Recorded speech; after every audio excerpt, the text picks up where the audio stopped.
Watching cartoons separates you from others. A good day, everyone. I have only two questions. Do you believe in demons or do you believe in aliens? Some people may say they're the same thing, but some people may differ that they're different. The world may never know. On this episode, another episode of Tool for Cartoons, we explore the great world of manga. Now, people have been seeing me carry around these little books for the past couple months and be like, what is that? What kind of book is that?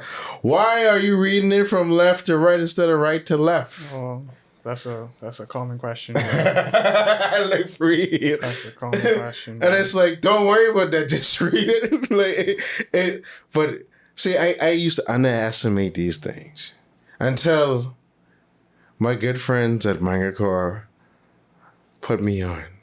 And I purchased my first, I think it was the first. Kagura was probably the first. I feel like I bought something before Kagura. Maybe Dandanan.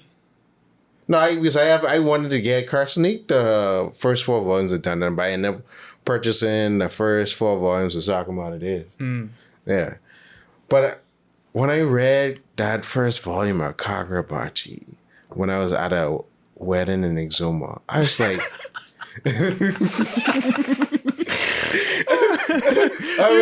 He was reading Bachi during the ceremony? No. When I was on my way there. And then when I get to the hotel, when Julian and Jared in the kitchen, I in my room, leg crossed up in my corner just reading. Okay. And this is at 10 o'clock in the night, just killing my time. But it was boy, I ain't gonna lie. Reading is powerful, We sleep on reading. And that's why I'm we need to be more component. And then that just sort of ignited my craze. And then that's when I had Comic-Con, I bought the 4 volumes. Sakamata Days, loved that. Ended up ordering the next 6. And then My Hero came out. My Vigilantes came out. I ordered the first 6 volumes of that. Then y'all had Kagura 2, got that. And then after I finished these, I went and get the 2 volumes of... What's the show name what you was telling me about? What they about to show in the anime so about to show? Gachi Yakudo? Yes, because I've been hearing a lot about that, and that's time to start reading that. But these guys, they're manga at core. That's why they named Manga Corps. I actually like that flip. But it's reading is probably, but today we have Tyler of Manga Corps here with us to share his backstory of this great company. Unfortunately, I think Omar Wainai. Listen, that man. We let him do what he does. As long as he shows up for work when it's time to work, I don't question what he does. He could be doing anything. Omar character. Shout out to Outlaw, Ovio, Bruce, Champagne, Omi, Bruce Wayne. He got so much names, man. That's a man of many identities. Oh, man. 9, 8, 7, 6, 5, 4, 3, 2, 1, fire. Watching cartoons separates you from others. Hi, I'm Justin Williamson, creative director here at Chosen Few Studios and chief creator at Chosen Few Productions. Here at Chosen Few Studios, we do a myriad of things. You've seen us, do various podcasts, whether it be with Mother Sick, Everything Cool, Tool for Cartoons. Also, we have the Fanatic Islanders is another of our in-house productions. Obviously, you've seen the skits as well, award-winning skits. And what I gotta say about Chosen Few Studios is that we are a fully creative space. Whatever you can think, we can sort of help you achieve. You can even ask, by the way.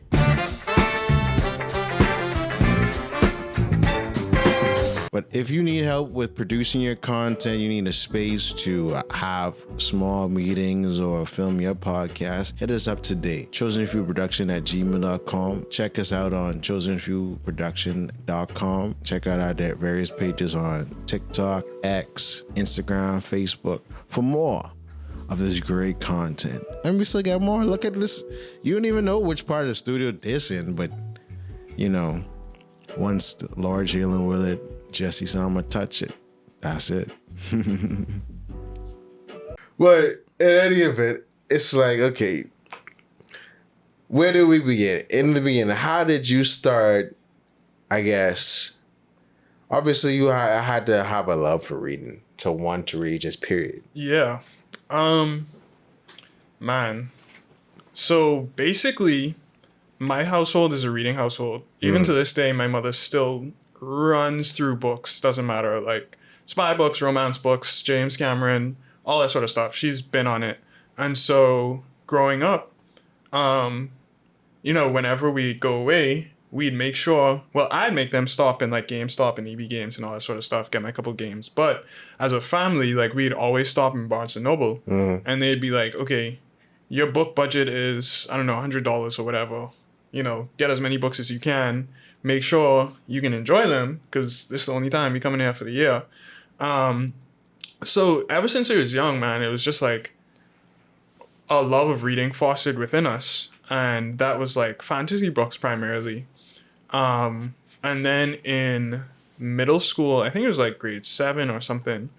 One of my friends was like, oh, I know you like anime a lot. So I got you Detective Conan.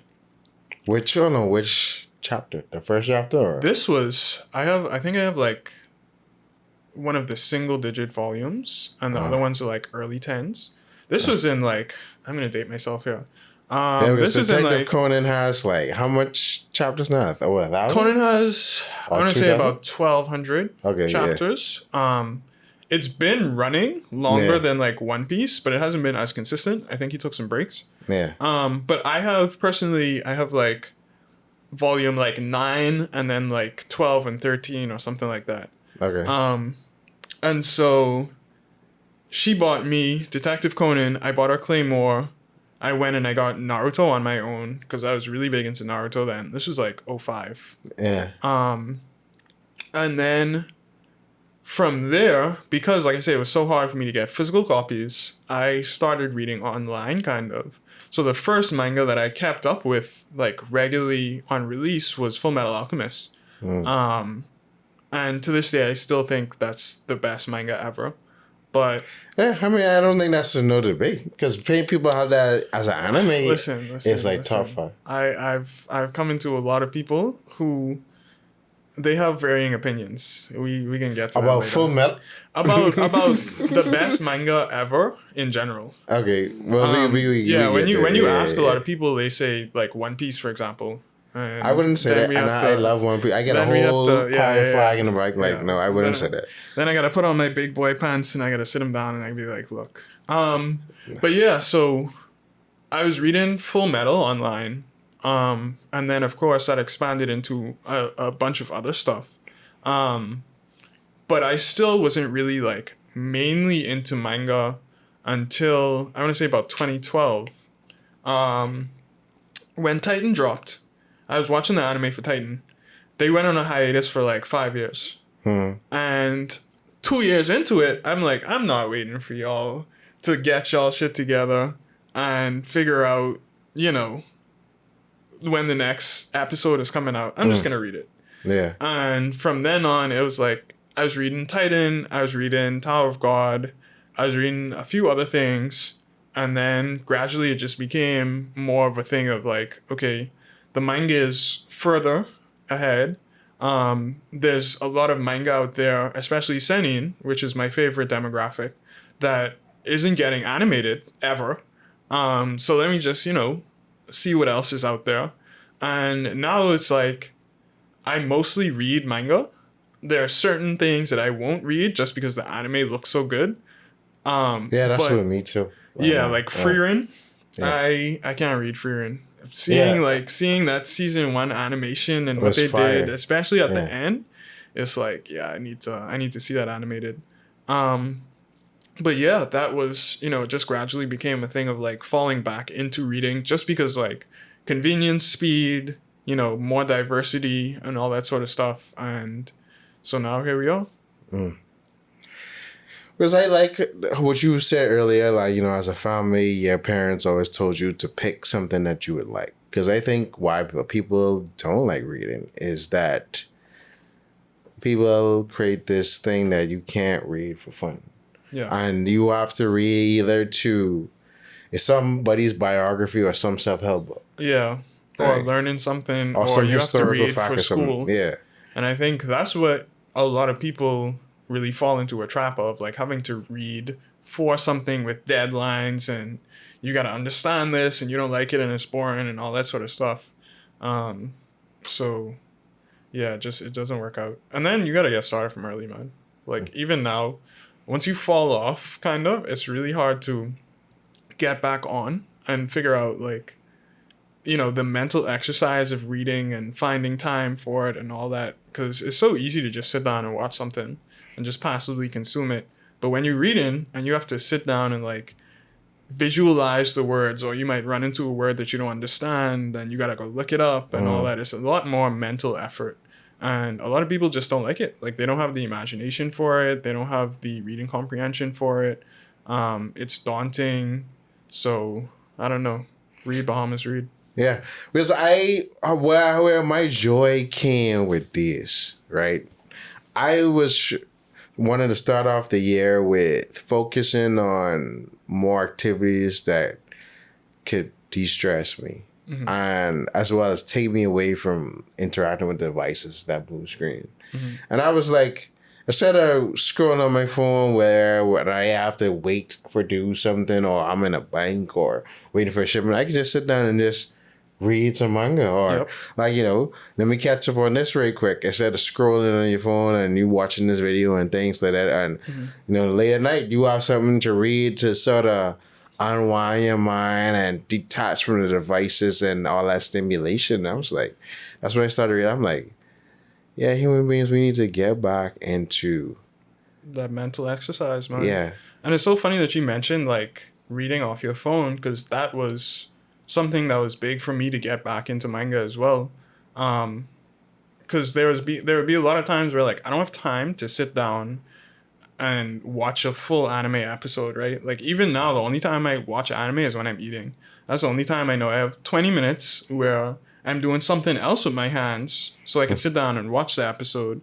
And so for me, it was like, okay, I have my phone wherever I am. I could just read a couple pages, even not the whole chapter. I could just read a couple pages and just advance slowly and methodically. And so when I tell people, get into manga now, it's like, oh, I don't have time, yada, yada, yada. Like, you don't have to sit down and pull out a physical book and find your page and read it and all that. Like, nowadays, you open the app, it's right there. You read 2 pages, you put it down. Yeah. And so it's a lot less time consuming, I think, than a lot of people realize. For me now, though, I've kind of evolved to where it's like, the phone screen can't do it for me anymore. I need a tablet. I bought a tablet just for reading manga, and that honestly changed my life. Wow. Because the word's so big, and then Yeah, the screen size and the screen quality matter a lot. Especially when you talk about like some of the higher levels of art in manga. Like for certain things, it doesn't really matter, right? Like you could read JJK off your phone, for example. Because the art in that is not, it's geared towards showing you fluidity of motion, as opposed to One Punch Man, for example, where it's geared towards extremely high fidelity, very detailed and all that sort of stuff. So like, there are 2 manga in particular that I was only able to read on a tablet. Dorohedoro, which I've actually finished and fallen in love with. Because there's so much black in it. It's like mostly black, and they use like shading and all that sort of stuff. So that was a big roadblock for me to get over. When I first got my tablet, actually, I think it was the first thing I read, because I've been itching for it for so long. And then the other one was Blame, which I haven't actually gotten too far into, just because there's like, there's no conversation in Blame. There's no plot for quite a while. So I read a couple chapters and then I put it down and I went into something else. But like those are series where it's like the art is so pivotal to the storytelling. Like if you can't see it properly, then you're not going to understand what's going on. And being on a like tiny phone screen, you can't see it properly, as opposed to, reading it on like a huge tablet where you have a lot more space. That makes really sense. Because that's the other thing that you sort of admire too. Where it's like, understanding the panel, and some people like to let their panels breathe versus others like to have it sort of bunched up and stacked up together. And that's what I started to notice. I'm like, okay, everybody has their unique style, and like you just observing the images and letting your eyes seeing, okay, what's gonna happen after you turn this way? Oh my goodness. Okay, what they said, let me read that again. And then it's like, it's almost like solving a puzzle. So after this love, which obviously you got up to when you came into high school? 2010.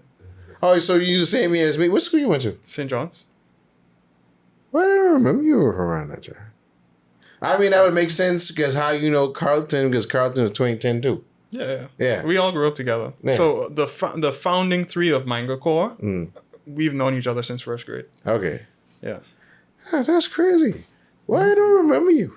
Because we were like out the way. Like nobody know Carlton because me and Carlton was in Gentleman's Club, and then me and Carlton was at UB. They invited me to Gentleman's Club, and I was like, I don't care about that. What are y'all gonna do for me? No, they invited me to Gentleman's Club, but I said no. Most of my social activity was like outside of school because I wasn't into, I guess, the same people from school all the time, right? So it's like, it's so funny. Complete side note, but like I played baseball at JBLN at St. Andrews, and like only like one or two people knew for like I want to say like 4 or 5 years, and it wasn't until 12th grade when they were like, oh, you have to join like a school club or something to graduate, and I was like, all right, I'll play on the softball team, cool. And they were like, why haven't you been playing this whole time? Like, we needed you and all that. And I was like, because I ain't into y'all. Like, wow, this is powerful. But yeah, that's the thing. Like, Manga Corps started because all of us were sort of like into manga already. And we noticed a need. And we were like, all right, the three of us can just go into business because we all have different strengths. And So which year was this? Like, what was this? Because obviously, if you came to school 2010, I don't remember. Manga Corps didn't come into my, I guess, consciousness until like maybe pandemic time. No, Manga Corps started. We had our first event in 2023, actually. Okay. So we considered the idea from like early 2022. Okay. I want to say like the beginning of summer, and originally we weren't focusing just on manga. We wanted to do a whole bunch of other Japanese and anime merchandise. And there were originally about 5 of us, I think. And one of them was like, oh, I have this plug in Japan. I know this guy. You could just send stuff over, yada, yada, yada. And I'm the type of person where business-wise, like if we're doing something, like I'm going to make sure it gets done. And so they weren't. So when they started dragging their feet and, we were trying to like place deadlines and they weren't being met and all that sort of stuff, we were just like, all right, so the 3 of us, we know we can sit down and do the work outside of the friendship aspect. These other 2 guys, they're not really as close to us and they're not as passionate because they're not as big anime fans. And so if we want to move forward, we got to trim the fat. And so we were like, okay, we're just going to focus on the things that we're able to do and just start with manga and just build out from there. So like near the end of 2022, we had our first sale. And our first sale was JJK Volume 1 to Kaylin, who's now our employee. Okay. And then in the beginning of 2023, we attended our first Geek Out. And we had like, I want to say 17 volumes because we bought 15, I donated 2. So we had 17. Of JJK or just? No. 17 volumes in general. So we had like five of each. I think we had JJK, My Hero. We had some Berserk. We had 1 volume of Vinland.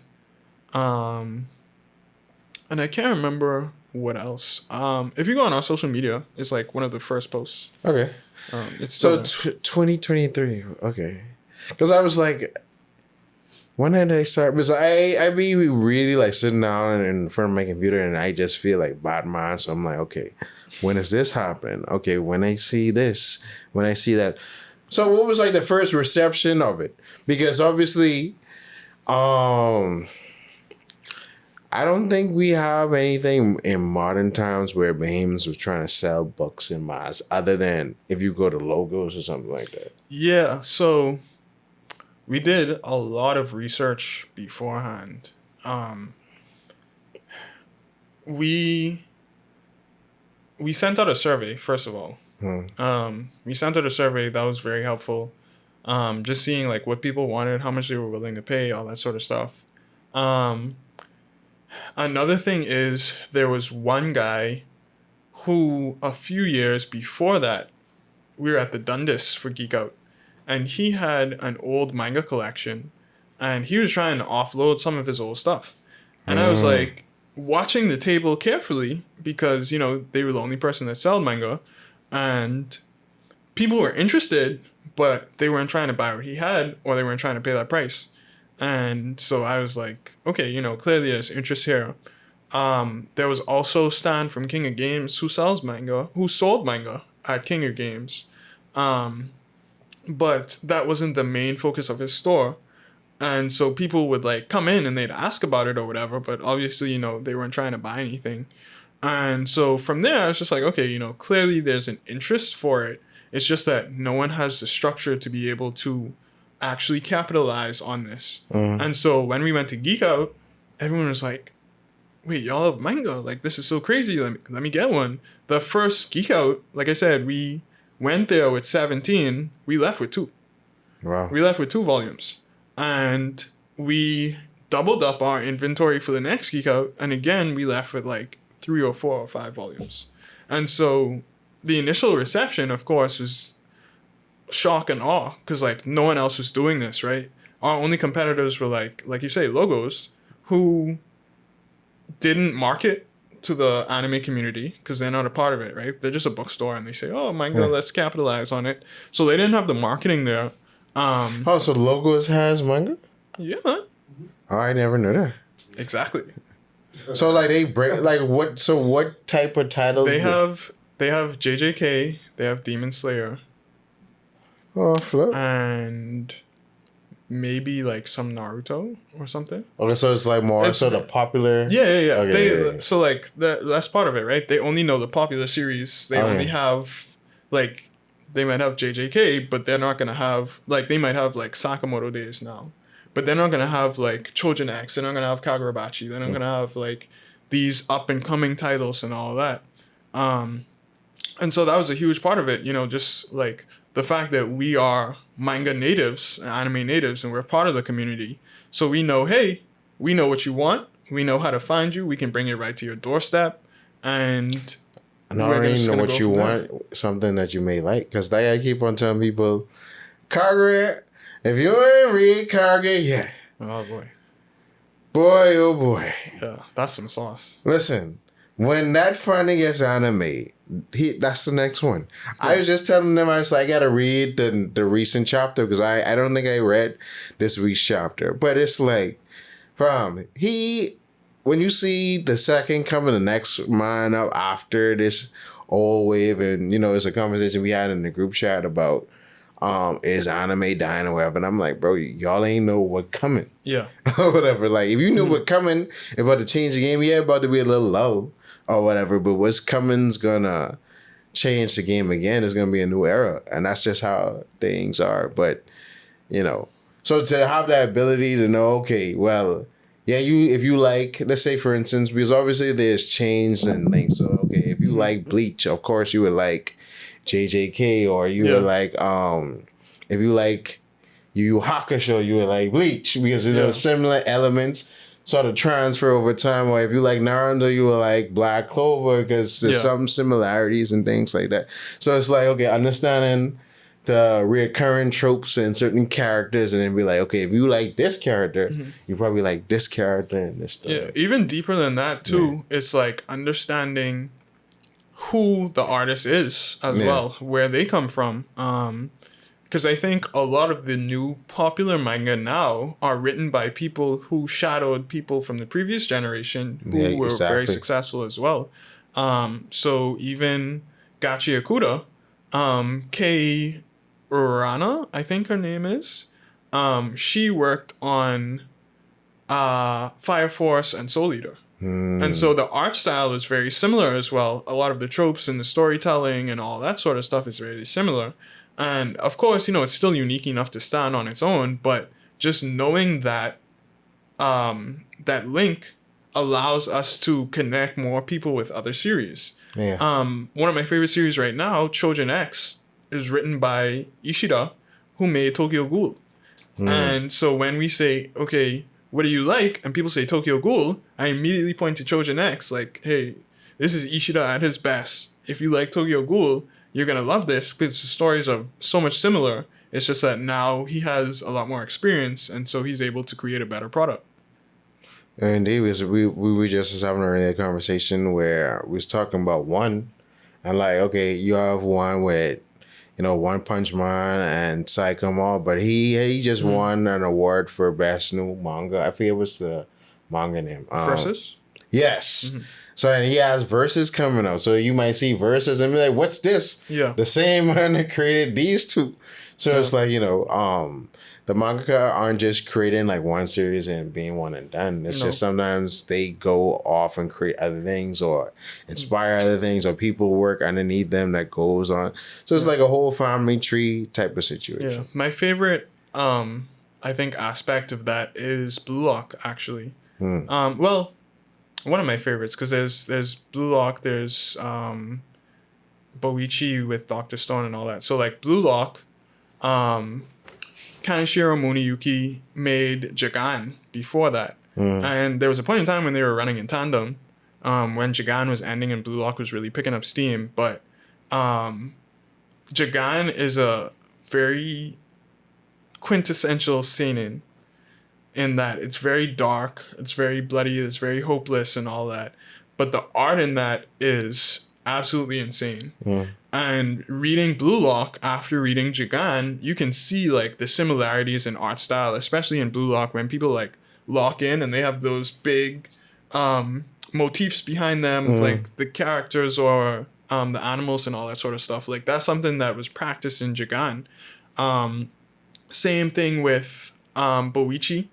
So he started off with like Origin, which is another quintessential seinen, and highly detailed, extremely like robotic and all that sort of stuff. But you can see the evolution of his art style from Origin to Dr. Stone to now his new manga, The Martial King. And so it's just like, you know, when you keep up with a certain artist, you can see similarities in their art style, how they view things and all that sort of stuff. Man, I could talk about this topic for days because I was just thinking about Ishida and Tokyo Ghoul again. So like with Tokyo Ghoul, he was on more of a traditional schedule where he was putting out chapters like weekly or monthly or whatever. I can't remember what it was. But now for Chojin, he has a lot more freedom in his schedule where he can take, you know, time and say, oh, I'm not putting out another chapter for like 3 weeks. I want to do research, or, you know, I want to perfect these drawings. And now when you look at the art for Chojin, it's like this man he's creating actual like traditional art. Like he's using cross-hatching techniques. He's using like different shading techniques. His paneling is way better. The storytelling is way better. It's just everything has, you know, improved over time with his art. That's powerful. So when you re-up for inventory, how do you even go through, okay, what we should buy and what we shouldn't buy? Because you might say, oh, I think people might like this, but then you wouldn't want to be too much like, I don't want to just get everything that's popular. That is, I think that part of it is probably the second most fun part of Manga Corps. The most fun part would probably be like, you know, being at events and interacting with people or whatever. But designing on inventory is very painstaking process that involves all of us, like everyone. So it's such a crazy balancing act. Omar is the one who leads that. He's our knowledge base. He's easily the most knowledgeable manga person I've ever met. He's seen every anime ever. If he doesn't know about a manga, he's heard of it. If he hasn't read it, he's seen it. So the process generally goes like he'll make a suggestion list or whatever, and it'll be very, very long. And then I'll go through it and be like, oh, I heard of it, or oh, this sounds interesting, and all that sort of stuff. I might add 1 or 2 series, or give him like a general direction. And then Carlton would come through and say like, oh, we can afford this. This is how much we should buy, all that sort of stuff.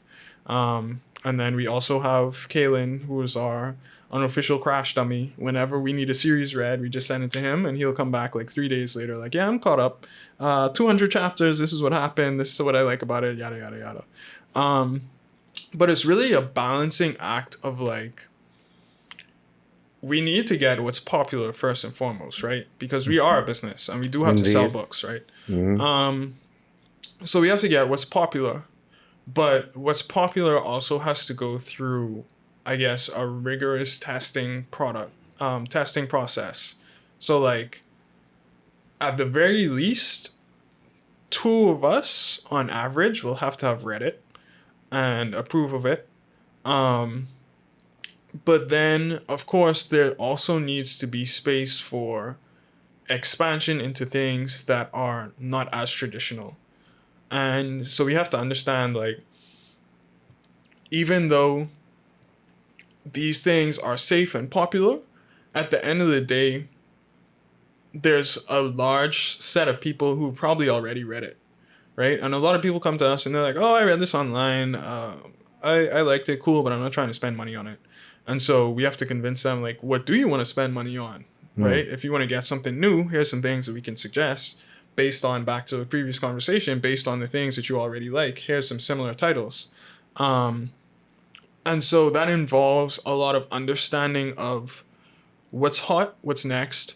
So, it might be doing well in Japan. There might be a lot of conversation about it on Twitter.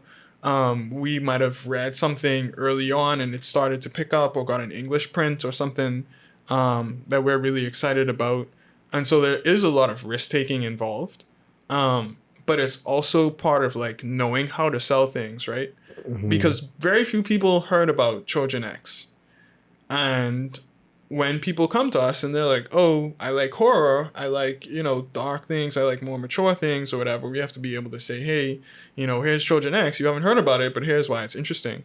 And so there are times when, like, we fail for things outside of our control. I think our biggest flop is Oshinoko. Because when we first started, Oshinoko was very popular. We brought in a bunch of volumes and they were selling like hotcakes. And so we took a risk with volume 2 and we were like, hey, we want to get more than normal with volume 2. And then as soon as we did that, in between like the 2 events that we were at, they dropped a chapter that made everyone drop the series. And so, wow. And so everyone started hating Oshinoko like right after we ordered a whole bunch of new volumes. And so now we just have, that series sitting. But I mean, at the end of the day, like, it is what it is. We can't expect to have a 100% hit rate. We just have to know, like, okay, this is what's coming up next. This is what's popular. This is what's objectively good. This is what we can push. And this is what, even if not everyone likes it, someone is going to like it, right? And so we don't have to sell every series to every person. We just need to have a diversity of series where if someone comes there, we have what they're looking for no matter what it is. And so recently we started, first we started with shonen. Obviously shonen is the most popular, it's going to sell, right? So we started with shonen, and on like a 2/3 ratio, we would buy shonen, like the popular shonen, and then a more risky series. And so in that way, we've started expanding our library to make sure that we have all the shonen covered. And then whatever other series we have is, like something people would be looking for or would be surprised that we have. Because one of the things that we make sure that we do is we present our anime knowledge first and foremost, right? So it's like, if people come there and they think they know more anime than us, and they see something that they think no one else knows about in print, and we can tell them about it, we can talk about it, we can explain, the network or the web of manga to them that they didn't think they knew about. Now they understand that, hey, we're very serious about this. And so that leads to more customer loyalty, as opposed to just like, oh, y'all have some stuff, y'all have Naruto and Bleach and all that sort of stuff, but I'm looking for Dan before it blows up. I'm looking for Sakamoto Days. I'm looking for the Saga of Tanya the Evil. I'm looking for, the Berserk hard copy.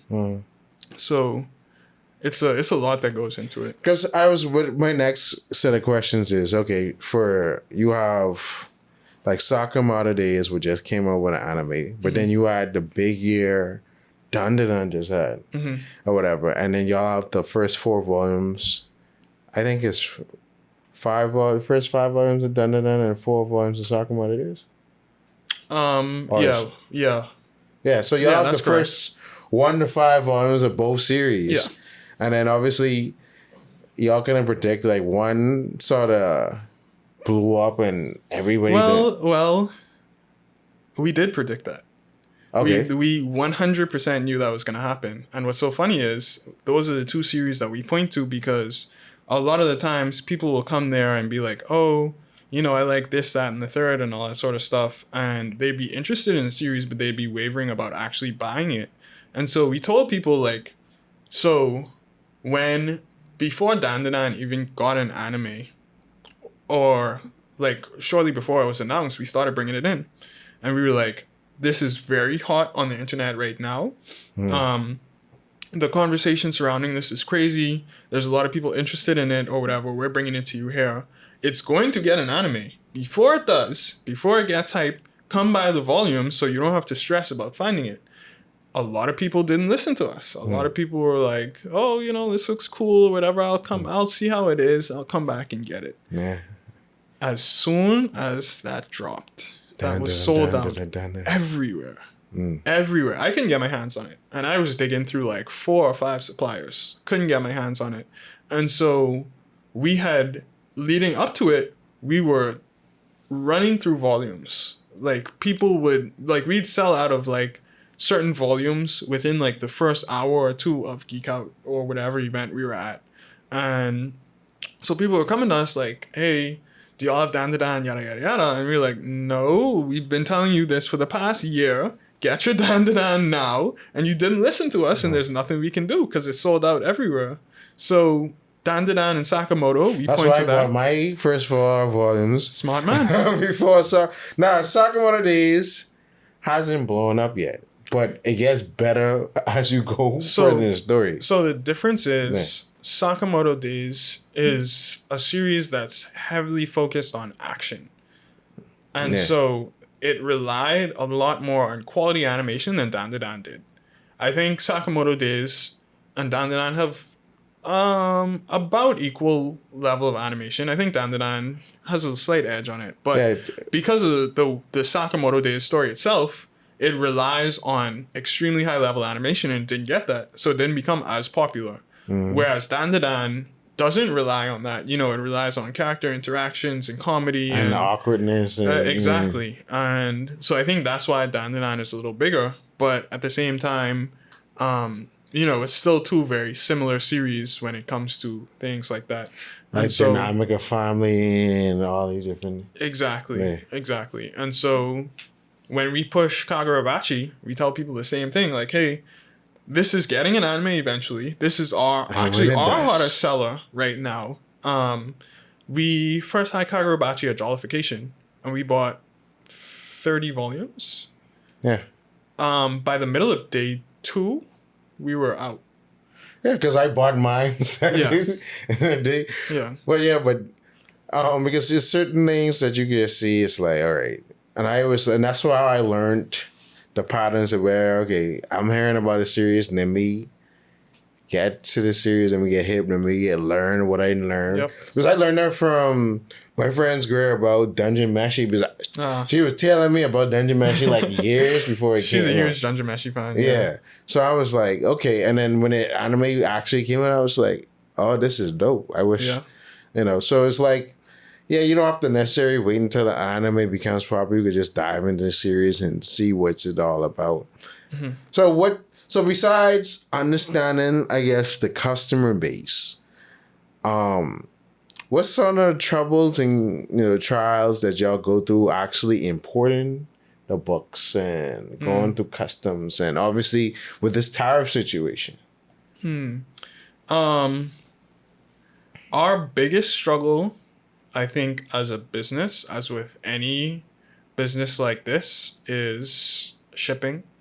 It's very hard for us to find a shipping company. We kind of have a home now, but there's still some things that can be improved upon, of course. Like, there's never going to be a perfect fit unless you have a plane yourself. And until Manga Corps gets big enough to afford a plane, it's going to be our struggle. Yeah, buddy. But I think we've managed to, I guess, figure it out to a point where it's like we work within the constraints that we have. Mm-hmm. Like, obviously, we know turnaround time is going to be about like 2 weeks for any order. So I don't, like, when customers place a special order or something, I'm like, all right, expect this within, depending on what it is, a week or two. If it's like manga, or if they're ordering Gunpla, it might be like 2 or 3 weeks, maybe a little more, depending on all that sort of stuff. So it's really just managing customers' expectations. That and the fact that like we just flat out don't have enough money for all the things that we want to do. There's so much new manga coming out that's why I asked, like, how do you decide? Wait, what do I get? It's just. We just have to accept that, like, we can't hit everything. Mm-hmm. And so that's where the special orders come in handy. Because it's like, okay, we know we can't afford everything that we want to get. And at the end of the day, even if let's say we bring in, like, Black Clover. A lot of people ask us about Black Clover. But when we had Black Clover, it was just sitting and not selling. And so that's something that we can't realistically stock all the time because, anything that we buy that doesn't sell is a series that we could have bought that does sell. Mm-hmm. We buy Black Clover and it doesn't move instead of JJK 25 with Sukuna on the cover that we know is going to flip like hotcakes, right? Mm-hmm. So it's just a matter of like tempering customers' expectations. But yeah, there's so many things that we just can't flat out afford as a business.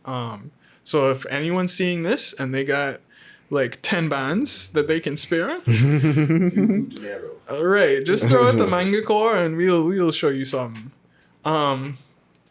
But I mean, there's ways around it. Like, I'm traveling to DreamCon next week. I have plans to just like go there and get inventory and bring it back to save on shipping costs. If we know, like, okay, this is coming out at this point, and this is going to be really hype. So if we can make some money before that, then we'll be able to afford this and just like slide that in there. So that's probably what we're going to do for Kagurabachi 3, because 3 just dropped a couple weeks ago, and we need that. Y'all need that, and we need that. So that's what we'll do. But I'd say those are the biggest constraints. And then, of course, just navigating the absolute tyranny that is being a small business owner in the Bahamas, whether it's dealing with banks, whether it's dealing with like paperwork and all that sort of stuff. But yeah, fortunately, we've been able to build up a sufficient enough network where it's like we have a good enough cash flow to be able to offset some of these issues, especially recently with our rebrand and increased marketing and visibility. There have been a lot more people hitting us up for special orders, buying things like Gunpla outside of events and all that sort of stuff. So how did y'all, because I always would wonder this, like, how did y'all, because you first initially started off with, y'all was, when you started Manga Corps, y'all was trying to get into all the different paraphernalia and manga, and then y'all sort of consolidated just manga only. So when did y'all start to differentiate into Gunpla. Gunpla? Okay, so Manga Corps has always been huge Gundam fans. We are Mecha fans, we are Gundam fans, and all that. My first favorite anime was Eva, Neon Genesis Evangelion. I think one of Omar's favorite anime was, Gundam Wing. Growing up, we all like Gundam Wing. Yep. One of Carlton's favorite is Gundam Thunderbolt and all that sort of stuff. And so it was always something that like I knew about. I was under the impression that it was more expensive than it really was. And so I never like really looked into it too hard. And then in my travels one day, I stumbled across something. And I was like, wait a minute. This is a lot cheaper than I expected. Like literally like 10 times cheaper. I was expecting them to start at like 100 and something. And they really don't. It's a lot cheaper than that. And so I got one to test it out. I tried it. And I was like, this is really fun. And so we were just like, let's just take a risk, right? We need to diversify. There are a lot of people who like anime but don't read manga. There's a lot of people who are just flat out Gundam fans, like Gundam fanatics. And they'd be interested in buying and building and all that sort of stuff. So we just decided to take a risk, honestly, and it paid off. So, yeah. So how do you see, like, I guess, Bahamian nerd culture differ from any other culture? Like nerddom around the world? I think the big issue is ease of accessibility. Both on a product side and a community side. If you look at the United States, for example, there's hundreds of cons, right? Every city has its own con. Multiple cons even, right? Depending on the size of the city. Every city might have multiple cons. There's events that you can just go and hang out with other like-minded individuals at and all that sort of stuff. Over here, there isn't really that. It's only Geek Out, when they're able to have an event, and I want to say like maybe some video game tournaments and that sort of stuff. But it's not on the level of consistency and size as it is around the world. And then, of course, again, there's difficulty in access to products because a lot of people who are in these positions to stock these products don't really understand the level of dedication that the average anime fan has, as well as the amount of anime fans that are in the Bahamas. So they sort of look at it as some weird niche hobby or whatever. And so when they see us at places that are not endemic anime events, they're like, oh, wow, people actually buy these things? And it's always older people who are of the age to be able to own these stores and run these stores and all that sort of stuff. And they're like, oh, I hope y'all do well, sarcastically. And then they see us running up a bag and they're like, oh, hold on, what's going on here? And I'm like, and then, they see people of all ages come. And that's when it really starts to click. And it's like, we were at Jollification, for example, and there was this older lady next to us. And she was like, oh, y'all is selling like comics and cartoons, and I was like, yeah. And she was like, people is buy them. Yeah. Yes. Yes, mom. And it wasn't until she saw like we had a line, we couldn't serve the amount of people, like we were busy all day, every day, and she watched our inventory dwindle.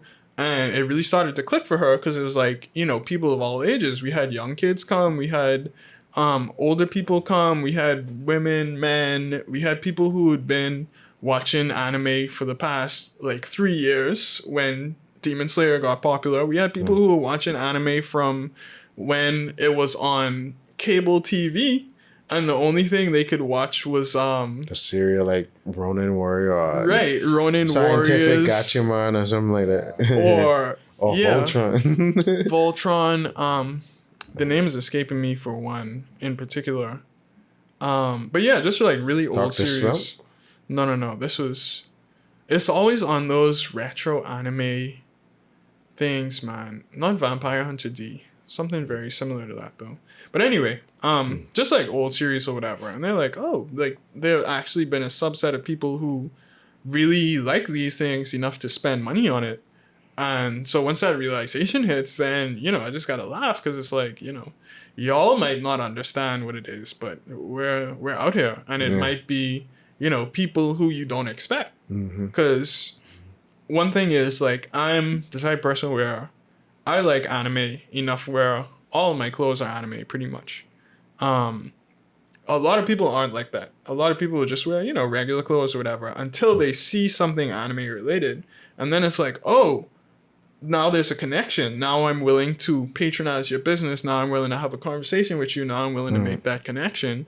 And from there is how you really start to build community outside of just, you know, just selling a product. For sure.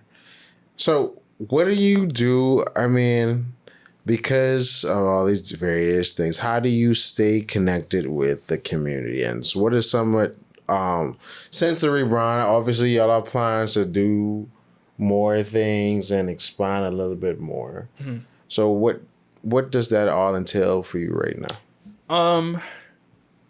There's a lot of different moving parts. Some things I can say, some things I can't. You want to keep it until the time is right. Yeah. Timing in marketing is the most important thing ever.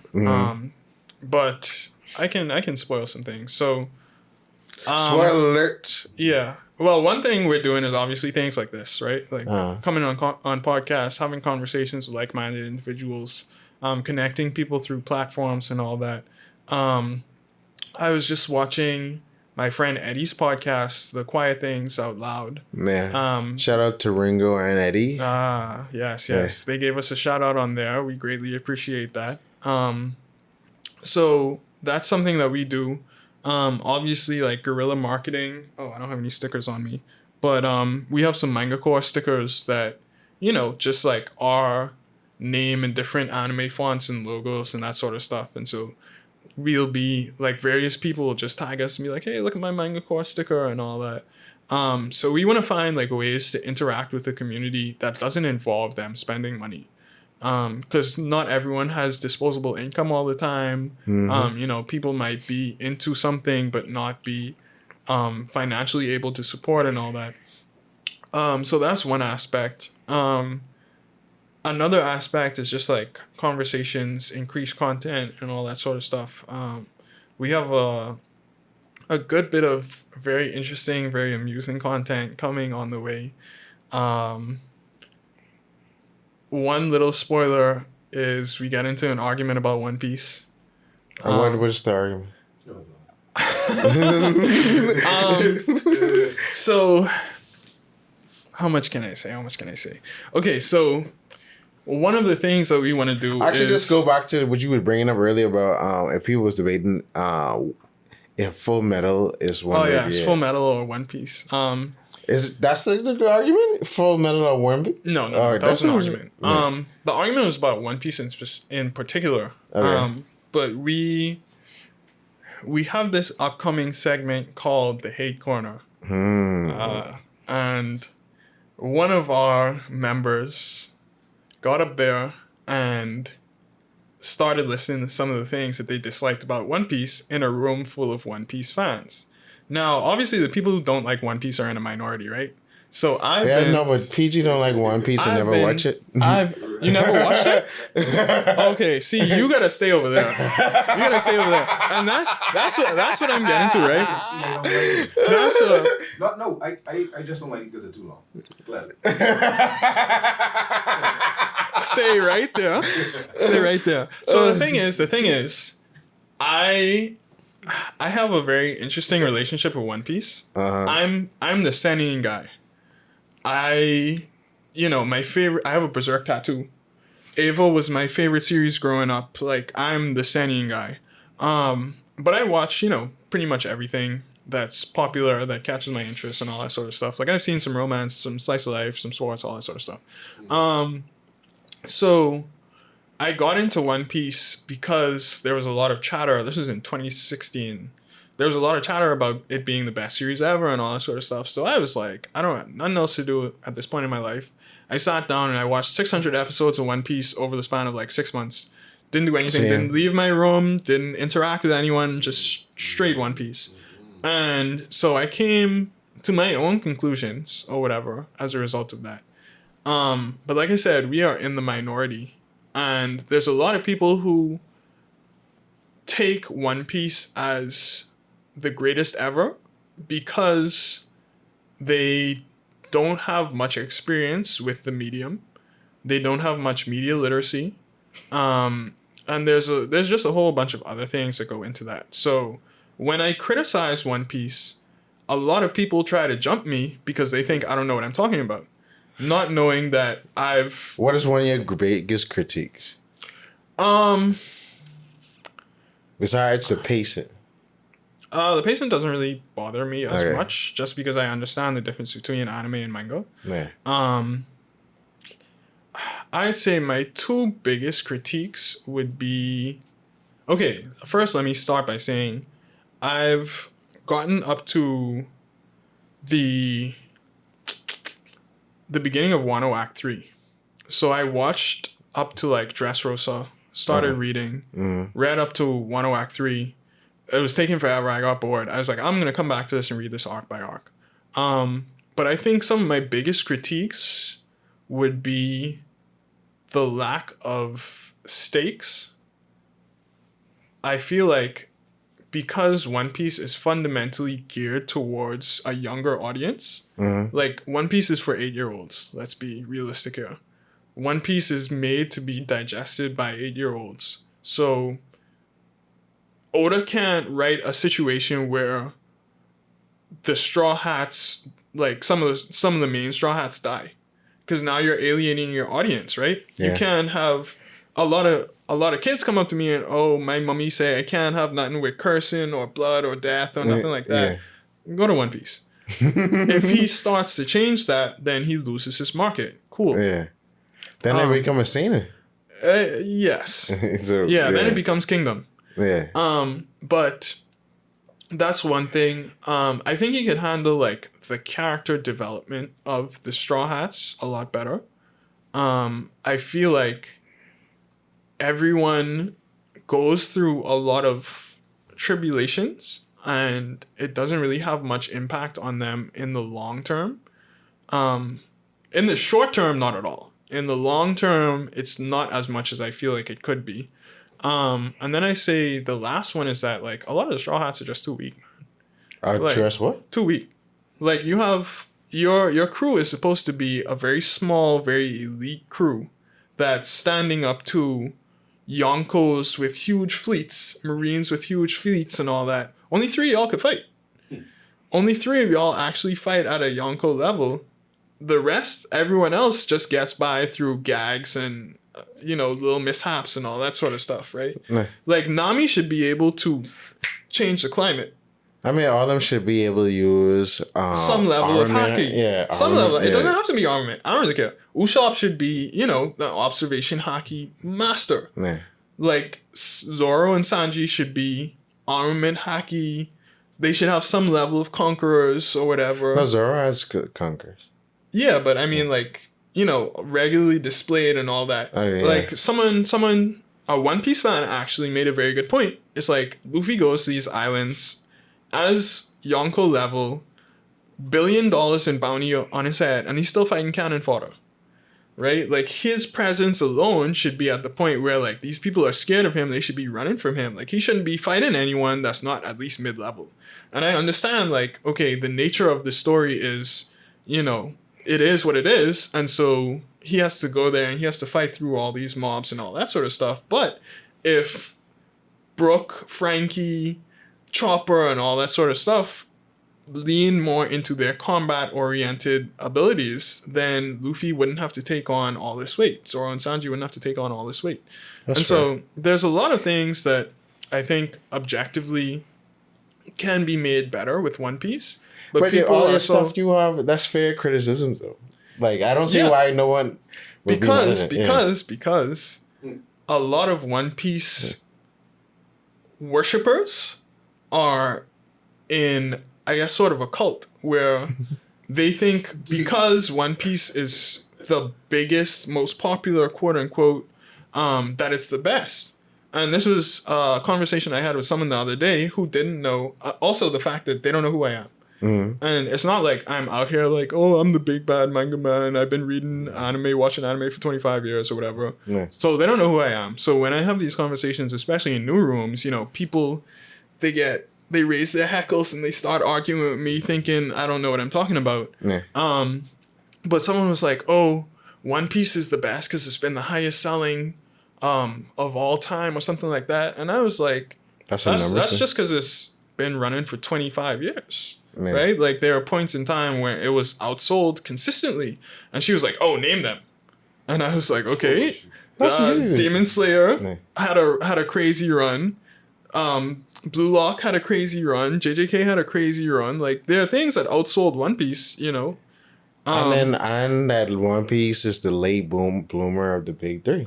Yeah. Because One Piece didn't get popular. I went to Dragon Con 2014 and saw maybe one Piece cosplayer. Now you can't go to a con without seeing One Piece. Because what had happened was, and this is something I talk about a lot, there's always different epochs in anime.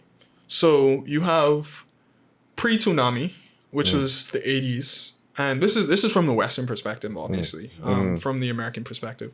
You have pre-Toonami, which is the 80s, which is like Vampire Hunter D, as we were saying, you know, Mazinger, Astro Boy, all that sort of stuff. Devilman Crybaby, Fist of the North Star, yeah. And then you have the Toonami epoch, which was, you know, the Gundam Wings and the Narutos and all that sort of stuff. So that's Toonami and Adult Swim and G4 TV and that sort of stuff. Then you have the Attack on Titan epoch, early 2010s. So all these are like decades, I want to say. The 80s to the 90s was one. The 90s to like early 2000s was another. Early 2000s to like 2010, which is where everyone's hatred of dub comes in, because that was like the 4Kids era and that sort of stuff. And then you have 2012 to 2016, which is the Attack on Titan era. 2016, 2017, which is the Attack on Titan era. So that was when a lot of people who were just casual anime fans who were watching Toonami because it was on started getting into anime, and then they discovered Attack on Titan, and it was revolutionary. Yeah, crazy storytelling, crazy animation, you know, crazy fights, all that sort of stuff. So that drew a lot of people in. But then, because there was a 5-year gap between season 1 and season 2, that sort of died down until Demon Slayer came in 2017, I want to say. Yeah. 2017, 2018 or so. And then Demon Slayer came, and obviously with Ufotable going crazy, the level of animation was something that a lot of people hadn't seen before, because they were used to like the hand-drawn stuff and not the high-quality CG. When Demon Slayer came, that brought a new wave of people. And so I feel like that's the start of the new generation.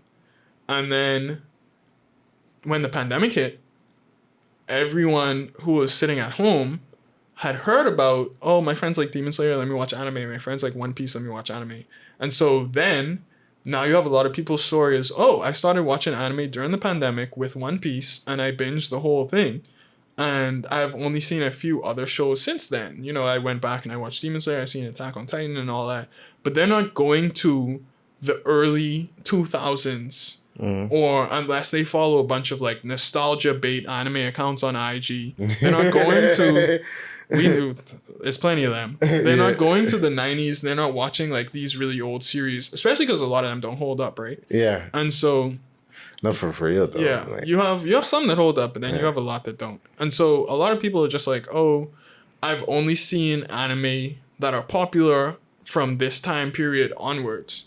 And so you have a lot of like the OG nerds who have been watching from early Toonami, who then loved it so much that they went out and started researching on their own, right? And they found other things, other series, and they grew up with the more niche stuff that now it's like when we have a conversation, it's hard to tell who is who. And so a lot of people, you know, the general consensus is that most people started watching anime during the pandemic. And so unless you say, unless you can prove that you started watching it before that, that's what a lot of people are going to take it as. And so it comes back to one thing, like I said, at Manga Corps is we found ways to be able to express our knowledge of anime and manga to our customers in a way that's more inviting than belittling. Because a lot of people, obviously, they think, oh, I know more anime than you, so that makes me better than you and all that sort of stuff, right?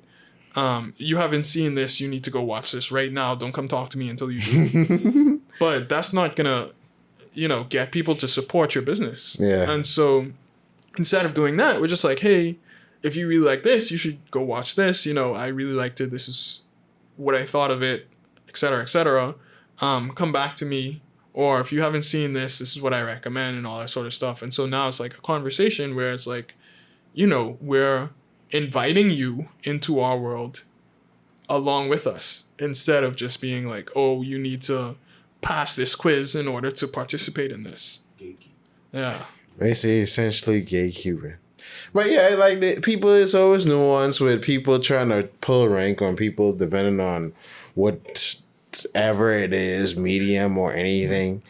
Because it's just like, okay, I have to feel superior to you, or I'm up on this to you, so everybody feels like I have to have something that makes me better than somebody else. Yeah.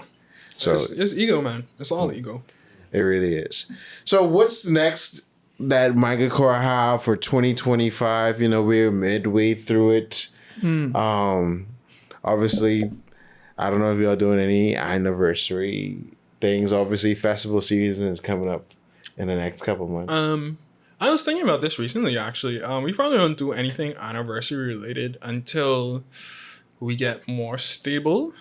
And then maybe like at like the 5-year mark or something. How do I put this? I'm greedy. And so I want to make sure that before we start celebrating, we have all of our ducks in a row. And there's so many things that go on behind the scenes that sort of prevent that. So I don't want to say like, oh, 2-year anniversary, we're still getting our feet under us and not consistent, but we're still like, no. I say next is just, we've reached a level now where we have to have ourselves together. Like all of our paperwork has to be good, our accounting has to be good, our plan has to be good, and all of that. So that's one thing we're working on now, just like a lot of back end stuff. On the front end, like I said, we've upped our marketing, and so we're trying to get a lot more content out. We're trying to build our platforms across various social media. Once I get these videos back, I'm going to start posting to TikTok more, so feel free to follow us and get ahead of the curve. For sure. Buy your stocks early. But yeah, just like more content, more inventory expansion, man. There's so much good manga coming up where I can spoil a few things. When I come back, I'm going to have Steel Ball Run in my hands. Okay. We need to stock Steel Ball Run. We have a lot more Seni in general on the way. But yeah, I'm trying to get certain key pieces of manga and box sets. I think we're sort of missing out on certain things on the high end. So we have the One Piece box set 3, and that's Marineford. So I think it's like a couple arcs before and after Marineford. So we made sure to get that. Expanding into a few more other box sets, like the Naruto first box set, maybe like a Tokyo Ghoul, a Dungeon Meshi. We have Sailor Moon now as well. So more box sets, and then more high-end Gunpla. So if you know Gunpla, if you don't, you can disregard this. But if you know Gunpla, we're trying to get Perfect Grade Unleashed RX-78. And we're trying to get a Master Grade Extreme Strike Freedom. And it may break a bank, but at the very least, we'll have it. So y'all can expect that before the end of the year. So that'll be coming right in time for Christmas. Oh, yeah. Someone's gonna have a great Christmas, boy. For sure. Someone's gonna have a great Christmas. But thanks again, Tyler, for joining us here on Tool for Cartoon, sharing the good news. Yes. Manga and anime for life. Yes. I would take for Never World's that's his whole like outro. But for real, if you ain't got nothing good to read, shop at Manga Corps. I didn't get these particular ones from Manga Corps, but they got. If you just see it, I ain't even sure to buy. If you just see the book that reads from left to right, and you want one of them, just go to Manga Corps. That's it. Yeah. They got the best selection on the island. If you need dark, if you need light, if you need sadness, you need joy, Manga Corps is here to restore the feeling. And if we don't have it, we'll bring it in for you. Exactly. Shamelessly. So thanks Tyler from Manga Corps and the whole crew for, not only being a part of this grand community that we're all a part of, but also sharing this time and giving us a more in-depth breakdown of the whole manga business and the manga world. And obviously we're going to have more conversations because there's more things to be discussed. But the hour is nigh. But we can see y'all next time on Tool for Cartoons. 7, 6, 5, 4, 3, 2, 1, fire! Watching cartoons separates you from others.